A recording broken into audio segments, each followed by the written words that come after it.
For our social action project, Matthew was kind enough to come up with the idea. So, our format for this video is we're going to kind of interview him and ask him some questions about the project so we can better understand the topic. So, what was the topic for our social action project? Classism, what it is and what you can do about it. And what gaps and purposes does this project demonstrate? Well, I think first and foremost, classism is a lot more than people think. I don't think too many people understand classism's aspects on everyday life, how complex it is. And I think a lot of people might not completely understand what class is in a literal sense. And what is the difference between classism and class? So, class itself, different to what people may think, the general conception is that class is income. So people will say, I'm upper lower class, I'm lower middle class, etc., based off of their income. But things like the middle class don't really exist. That's your income. What class is how you make your living, not how much of a living you make. So if you are a worker, that is, you give your time for money, you perform labor to get paid, then you are in the working class. And if you own things that other people work for you, say a factory, and you've hired someone to manage it for you, you've hired someone to work it for you, and on paper you don't have to do anything, then you are in the capitalist class. And inside of capitalism, no matter what's going on, there will always be classism because of that power dynamic. Thanks, Matthew. How is our project related to classism and class? Well, it's about classism and class. Yeah, but like, Oh, can you you explain? mean? I'm so sorry. You It's mean okay. our physical our instrument physical here. yeah.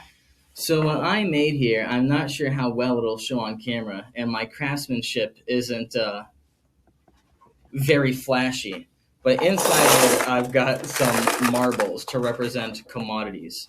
So commodities are anything that is exchanged for money. So that can be goods, resources, services. But when you work, you are generating commodities or generating value. And so my box here is supposed to represent the extraction of your surplus value as a laborer. Now, I'm not going to do the whole spoon game here, but I'd have my spoon and I'd make it very inconvenient for you to get this marble into a funnel. And it's supposed to represent your labor. And then eventually, say, when you have, forgive me for the noise, enough marbles in here, you would have, say, in one day generated this much value, this much commodity. Say this represents $1,000 or something. But since you don't own the box, and you don't own the land, and you are working for someone else, even though this is what you're giving out to the world, all this value, all the money this generates, goes to the owner of these things, the capitalist. And you are left with maybe this much. And instead of being paid for what you make, you're paid for your time making these commodities. So all the money and value that you are generating that you're not being paid for is your surplus value. Value that you are generating that you are not getting. Thank you, Matthew. Yeah, no worries. Who does our project support? Well, just about 99% of all human beings, which is the international working class, which goes across all lines. A big part of this class's topics have been intersectionalism. Things like race and sex and sexuality very often are tied to class oppression along with their own oppression.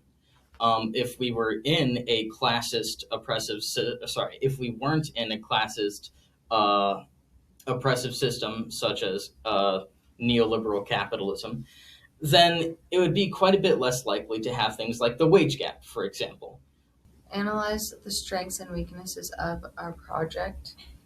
So, I can answer one of them. Okay. Is that okay? Yeah, sure. Okay. I think one of the strengths is that it's kind of different, it's kind of unique, and it's kind of probably talking about an aspect of oppression that not a lot of people are going to talk about, I feel like, in our class. Mm-hmm. Thank you, Matthew. Good idea. Of course. Thank you for listening to my tirades. How does this use anti-oppressive framework? Well, class, I would say, perhaps overconfidently, being the main base of other oppressions, things like sexism and racism, etc., like I said, their oppression is usually enforced through class oppression. Just usually they face it quite a bit harder. Um, and I think one of the most anti oppressive things you can do is organize along class lines, between sexes, between races, nationalities, and sexualities together as members of the working class to fight for better rights for all of you. Okay. And also, so we said some strengths about the project. Was there any weaknesses? Well, sometimes class can be reductionist. When you view things from a class lens, sometimes it can leave out. I've liked to make a point of it, but sometimes people who talk a lot about class, they can reduce things like sexuality. They'll say, "Don't focus on this. Focus on class first," when they should be focused all together. And a weakness of our project in particular, and this is on me, is I understand that my my physical part of the project here isn't very flashy and pretty. So I like it. That demonstrates it very nicely. thank you. Exactly. All right, that's it. Thank you. Thank you. Thank you.